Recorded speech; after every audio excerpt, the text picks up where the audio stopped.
What's up guys, in this quick tutorial I want to show you that how to mirror your videos using the CapCut app in your Android or iPhone. So first of all you have to just open your CapCut and then select for your video project. Like I select this video here and then click on the add, and here I have to just select this part of the video and I want to mirror this section of my video. So for mirroring you have to just click on the edit option in the bottom menu, and here you will find the three options. First is the rotate, second is the mirror, and third is the crop. Basically we have to just mirror our video, then we have to just click on the mirror, and you can see that my video has been mirrored.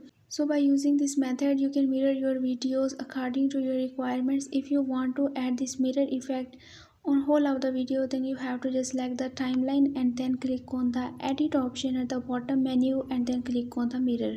So that's it guys. I hope this video will be quite easy and helpful for you. For more information you can visit my website whose link I have shared in this video's description. So leave a like and a comment for this video and also subscribe my channel. Let me guide. Thanks for watching.